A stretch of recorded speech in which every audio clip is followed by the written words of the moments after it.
It might not look like much, and from a distance you may say it is simply a pile of black dirt, but this plot of land in the San Pablo area in the southern part of San Pedro town holds pieces of Belize's tangible cultural Mayan heritage.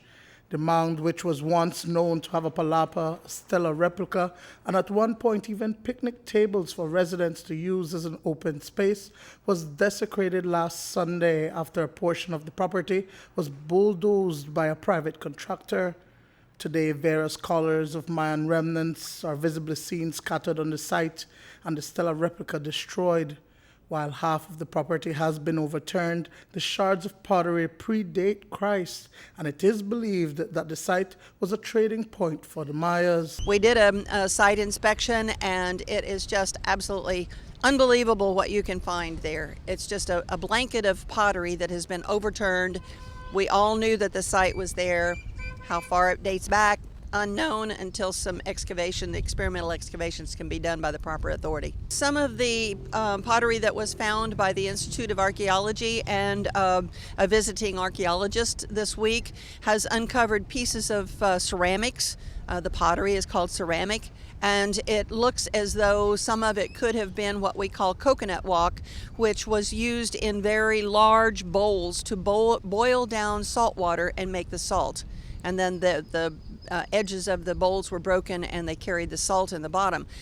There's another huge swath of the red pottery that comes from, of course, off of this island. There has been an outcry from residents as well as professionals in the archaeological field, primarily because the intangible Mayan culture is being threatened. Tens of thousands of Mayas once populated Ambergris Caye, leaving behind several sites, 19 of which have been registered on the island. Jan Brown and her team operate a non-profit organization that, with the blessings of government, manages the Marco Gonzalez Maya site. She says the Central Park sits on a registered site. Department of Archaeology, under the direction of the then director, Dr. Elizabeth Graham. She and her team came out, they explored the whole island, and the locals would direct them to what they found or knew where there was a site. In their investigation, they found 19 sites and registered them with the government. We're sitting in the corridor from water to water that is a Maya site. That covers the Central Park, the Jaguars Temple nightclub. The house next door is the Parham family. That's an old registered family here on this island. Behind on the next street is Elby's Kitchen. That's part of the excavations from the 80s. Behind that was Eddie Halliday's house. And that goes again from the front of the Caribbean Sea to the back, which we call the lagoon. So how did this mound slip through the cracks? And when and how did it end up in private hands? That land issue has popped out before, in the 2009 or something like that, and it has been controversial since then. It is located in the San Pablo area, and as far as we know, it was sold out to a private person, and actually it belongs to Mr. Enrique Rolando Thompson, and gets from the mainland. It has popped out again now that new real estate brokers sold it.